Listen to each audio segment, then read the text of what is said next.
Good morning, students. How are you? Are you fine? Of course. Are you fine and healthy?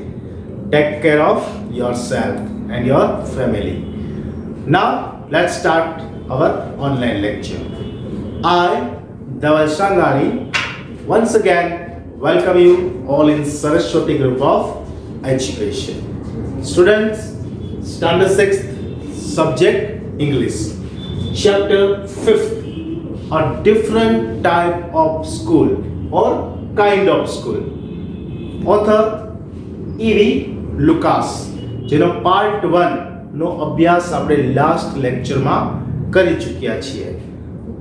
Page number 56 and 57. Today we have studied page number 58 and 59. આજે જે આપણે અભ્યાસ કરવાનો છે તે છે page number તમારી text બુકના page number 58 અને 59 એટલે કે 58 અને 59 નંબરના પેજનો આપણે અભ્યાસ કરવાનો છે. આપણે જે અભ્યાસ કરી ગયા એ હતા 1 to 6 પેરેગ્રાફ્સ. તમારા પેરેગ્રાફમાં નંબરિંગ આપેલા છે 1 to 6 ને આજે જે આપણે અભ્યાસ કરવાનો છે તે 7 to 14 7 નંબરના પેરેગ્રાફથી લઈ અને 14 નંબરના પેરેગ્રાફ સુધી તમારી ટેક્સ્ટ બુકમાં નંબરિંગ આપેલા છે. લેક્ચર સ્ટાર્ટ કરીએ તે પહેલા થોડુંક રિકેપ કરી લઈએ. પેજ નંબર 56 અને 57. ફર્સ્ટ ઓફ ઓથરથી શરૂ કરીએ, લેખકથી શરૂ કરીએ. તો કે લેખક કોણ છે? તો કે E.V. લુકાસ, જેનો જન્મ 1868માં થયો હતો અને મૃત્યુ 1938માં. લગભગ 70 વર્ષનું એનું આયુષ્ય રહ્યું. તે પ્રોફેશનલી કેવા હતા એટલે કે વ્યવસાયિક રીતે તે એક રાઇટર હતા, એક જર્નાલિસ્ટ હતા. જર્નાલિસ્ટમાં મેં તમને કયું ઉદાહરણ આપ્યું હતું? જર્નાલિસ્ટ શબ્દ સમજવા માટે મેં તમને કયું એક્ઝામ્પલ આપ્યું હતું? યસ, તારક મહેતા કા ઉલ્ટા ચશ્મા, પોપટલાલ. કોણ છે? પત્રકાર. એટલે જર્નાલિસ્ટ એટલે પણ પત્રકાર.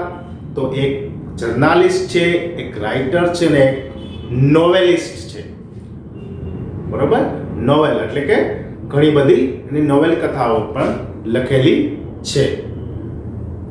ડિફરન્ટ કાઇન્ડ ઓફ સ્કૂલ, એમાં આપણે વાત કરી હતી કે આપણી જે રોજિંદી શાળાઓ છે એટલે કે અત્યારે જે આપણી હાલની બધી શાળા વ્યવસ્થા છે એનાથી આ સ્કૂલ છે એ થોડી ડિફરન્ટ છે. કઈ રીતે? એ આપણે પેજ નંબર 56 અને 57 ના પેરેગ્રાફ 1 અને 6 માં જોયું કે મિસ બીમ ઓથોરાઇઝ પર્સન, આ શાળાના સંચાલક કયો, સત્તાધીશ કયો, એને બધા અધિકાર છે. એ કઈ રીતે ભણાવે છે? એક વખત લેખકને આ સ્કૂલની મુલાકાત લેવાનો મોકો મળે છે. એની મુલાકાતે જાય છે. જેવા લેખક શાળામાં પ્રવેશે છે તો એક 12 વર્ષની છોકરી આખે બેન્ડેજ એટલે પાટો બાંધી અને 4 વર્ષનો એક બાળક છે એને હાથ ઝાલી અને ફૂલોની ક્યારી પાસેથી લઈ જાય છે. આવું એક જ દ્રશ્ય લેખકને નજરે પડે છે. બીજા કોઈ પણ વ્યક્તિ લેખકને દેખાતા નથી. ત્યારબાદ તે મિસ બીમનો પરિચય મેળવે છે કે મિસ બીમ છે તો કે એ આધેડ વયની એક મહિલા હોય છે જેના વાળ છે હવે ધીમે ધીમે ગ્રે કલરના થવા જઈ રહ્યા હોય છે. તેનું શરીર ભરાવદાર હોય છે, એટલું બધું પણ ભરાવદાર નહીં, જાડું પણ નહીં, મીડિયમ, બરાબર, હેલ્ધી હોય છે.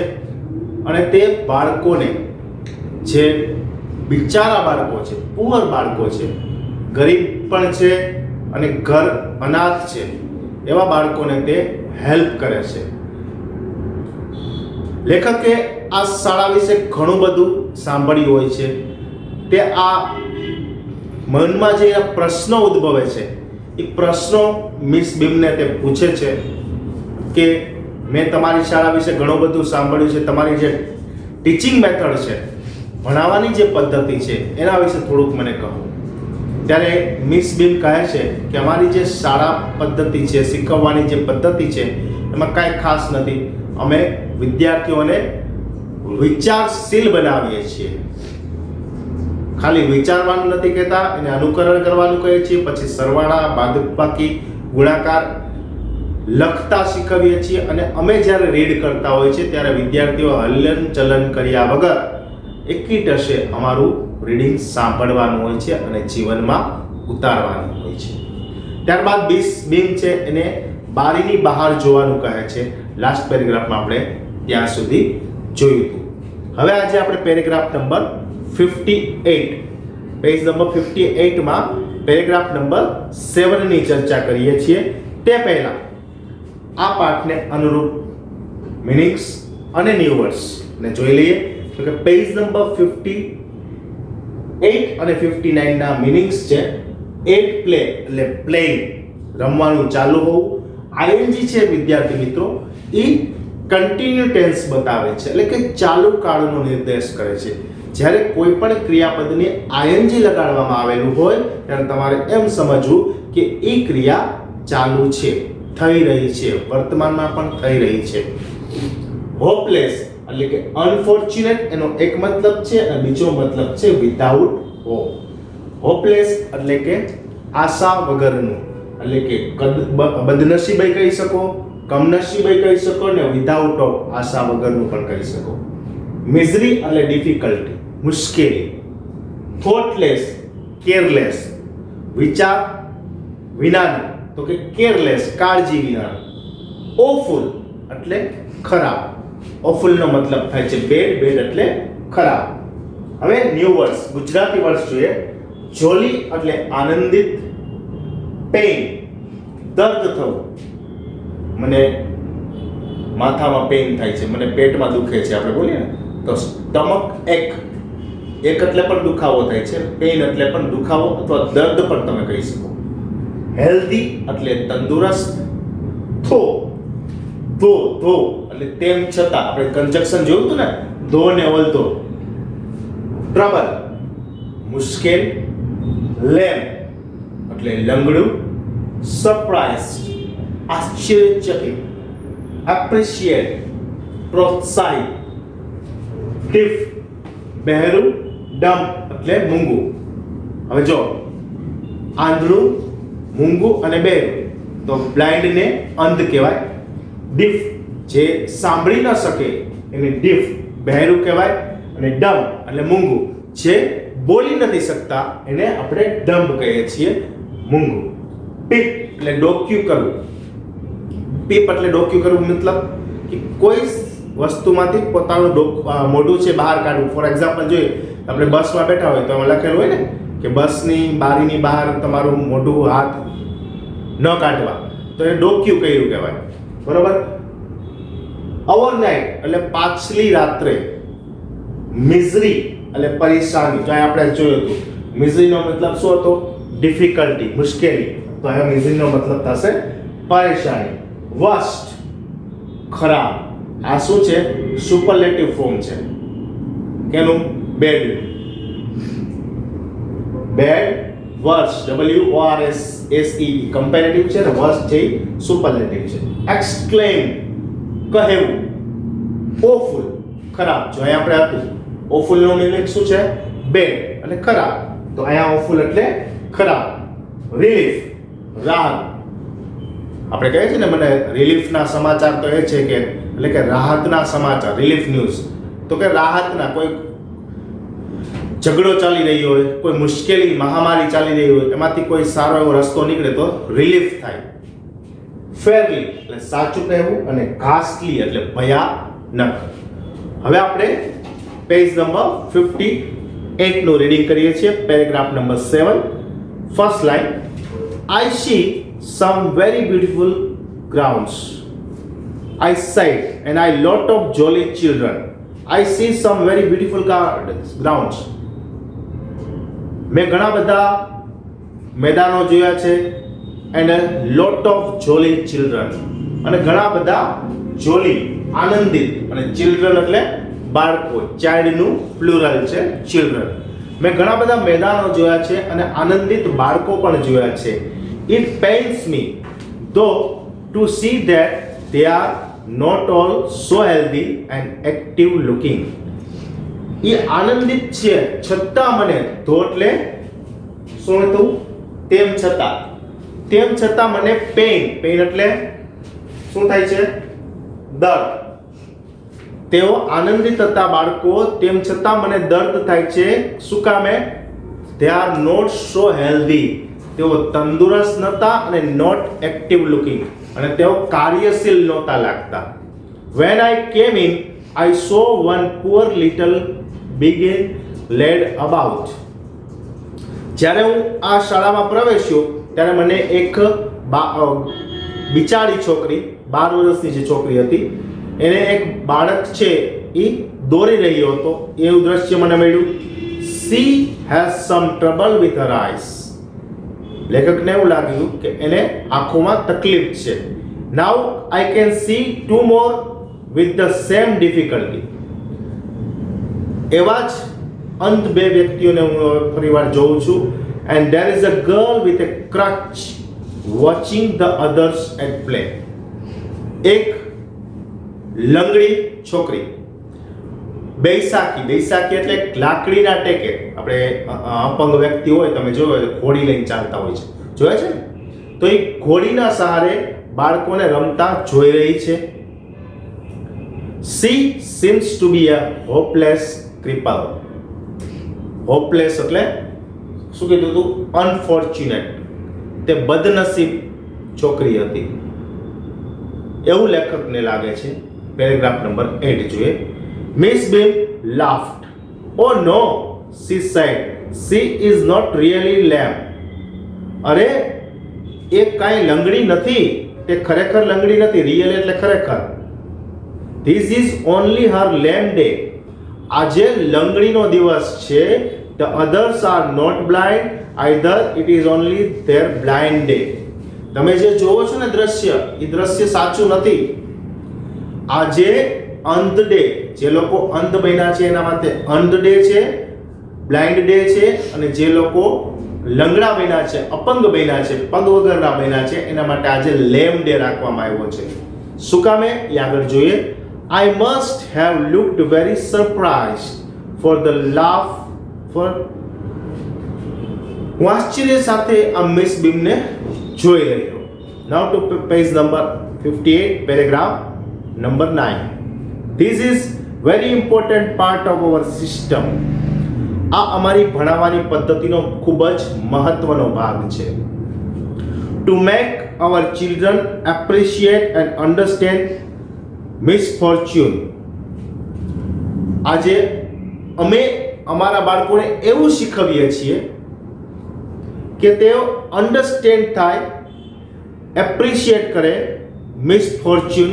જે બાળકો ખરેખર અંધ છે, બહેરા છે, મૂંગા છે, લંગડા છે, એને કેવું ફીલ થાય છે એ અમારા બાળકો અનુભવે અને એને એપ્રિશિએટ કરે, એ અમે શીખવાડીએ છીએ. We make them share in misfortune too. અમે દુઃખ પણ વહેંચીએ છીએ. શેર એટલે વહેંચવું, મિસફોર્ચ્યુન એટલે બદનસીબ કહી શકો, પણ બદનસીબ વહેંચીએ છીએ એવું નથી બેસતું, બંધ બેસતું વાક્ય. એટલે અમે દુઃખની પણ વહેંચણી કરીએ છીએ. અમે એકબીજાને દુઃખને ઓછું કરવાનો પ્રયત્ન કરીએ છીએ. Each term, every child has one blind day, one lame day, and one deaf day, one injured day, and one dumb day.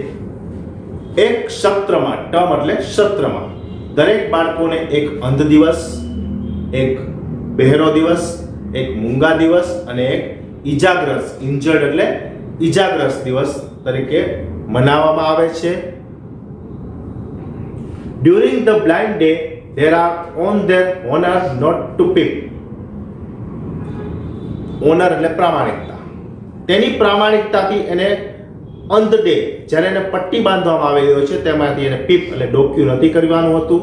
The bandage is put on overnight so they wake up blind. Overnight એટલે શું કીધું તમે? પાછલી રાત્રે. જે દિવસ અંધ day મનાવવાનો હોય, બ્લાઇન્ડ ડે મનાવવાનો હોય, એની આગલી રાત્રે એ બાળકને પટ્ટી બાંધી દેવામાં આવે છે. એટલે જ્યારે બાળક ઉઠે ને ત્યારથી જ તે અંધ બની જાય. મીન્સ કે અંધ બિહેવ કરે, અંધ છે એવો બિહેવ કરે. And they are on the honor not to peep. This means that they need help with everything. other children are given the duty of helping them and leading them about. તેથી તે અંધ જ છે એવો અનુભવ કરે અને બીજા બાળકોની એને જરૂર પડે, બીજા બાળકોને કહેવામાં આવે છે કે તે તેની મદદ કરે. They all learn so much this way, both the blind and the helpers. બંને બાજુ શીખવાનું હોય છે. કોને? બ્લાઇન્ડ બનેલો વ્યક્તિ પણ શીખે છે અને એનો મદદગાર હેલ્પર્સ પણ શીખે છે. Now move to page number 59, paragraph number 10. There is no misery about it. Miss Beam continued. Everyone is very kind and it is really something of a game. કોઈ પરેશાની નથી હોતી. મિસ બીમ આગળ બોલતા કહે છે કોઈ પરેશાની નથી હોતી અને આગળ પોતાનું બોલવાનું ચાલુ રાખતા કહે છે એવરીવન ઇઝ વેરી કાઇન્ડ, દરેક વ્યક્તિ માયાળુ હોય છે and it is really something of a game, અને કોઈ એક રમત રમતા હોય ને એવો અનુભવ કરે છે બાળકો. Before the day is our, જ્યારે દિવસ પૂરો થવાનો હોય છે તે પહેલા, બિફોર એટલે પહેલા, before the day is our, though even the most thoughtless child restless what misfortune is.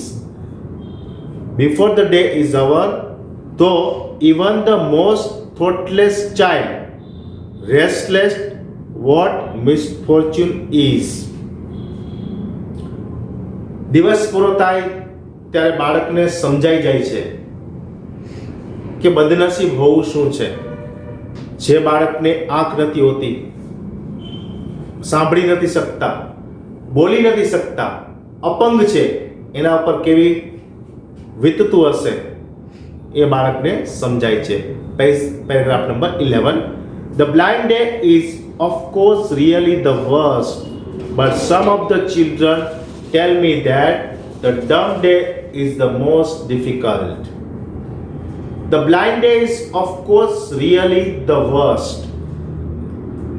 અંધ હોવું ને એ ખૂબ જ ખરાબ છે, એટલે કે અંધ દિવસ બનાવો ને એની પ્રેક્ટિસ કરવી ખૂબ જ ખરાબ છે, મુશ્કેલ છે.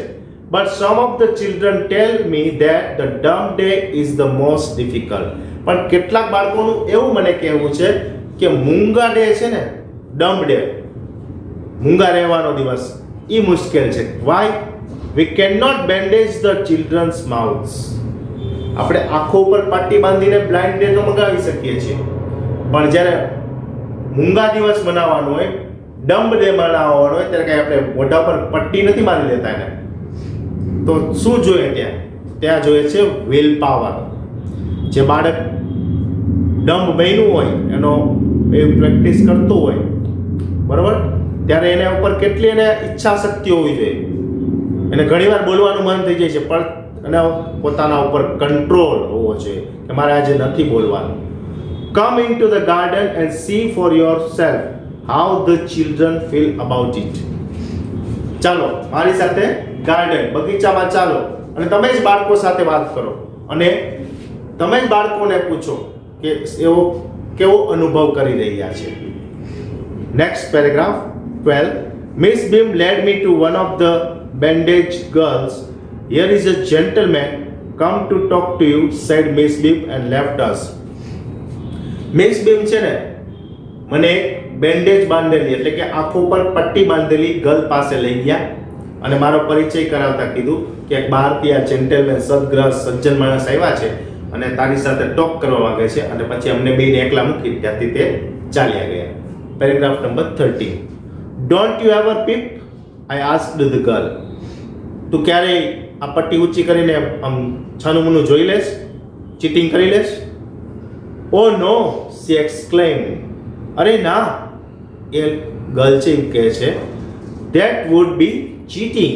એ તો છેતરપિંડી કહેવાય, ચીટિંગ કહેવાય. But I had no idea it was so awful to be blind. You can't see a thing. But I had no idea it was so awful to be blind. પણ મને એવું લાગે છે કે અંધ થવું ને એ બહુ જ ખરાબ વસ્તુ છે. યુ કાન્ટ સી એનીથિંગ, તમે કાંઈ જોઈ નથી શકતા. You feel you are going to be hit by something every moment. અને તમને એવું લાગે છે કે હમણાં ભટકાઈ જઈશ. દરેક ક્ષણે તમને કોઈ સાથે ટકરાવાનો અનુભવ થાય છે. It's such a relief just to sit down. તમને ત્યારે જ રાહત મળે છે જ્યારે તમે બેસી જાઓ છો. Now the last paragraph of this lecture. Are your helpers kind to you? I asked. તમને જે મદદ કરે છે, તમને જે હાથ જાલીને લઈ જાય છે, એ માયાળુ છે? ત્યારે ગર્લ્સ કહે છે fairly એટલે સાચી રીતે કહું તો, but they are not as careful as I shall be when it's my turn. જ્યારે મારો વારો હોય છે ને, અને હું એના પ્રત્યે જેટલી માયાળુ દયાળુ હોઉં છું ને, એટલા દયાળુ હોતા નથી. Those that have been blind already are the best helpers.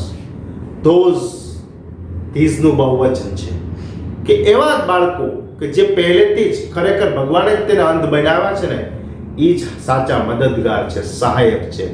It's perfectly ghastly not to see.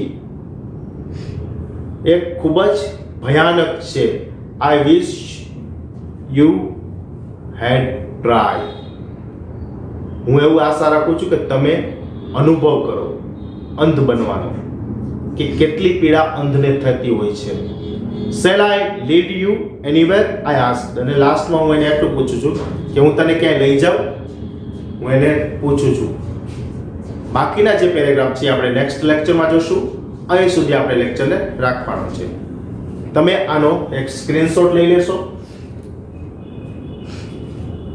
આ તમારે તમારી HW માં વર્ક કરવાનું આવશે. વર્કશીટમાં થોડા MCQ પણ પૂછવામાં આવશે લેસનને અનુરૂપ, જે તમારે તમારી HW માં ગ્રેટ હેન્ડરાઇટિંગ સાથે ટોપિકનું નામ, ડેટ સાથે લખવાનું રહેશે. હું આશા રાખું છું કે આ લેક્ચર તમને બરોબર સમજાઈ ગયો હશે.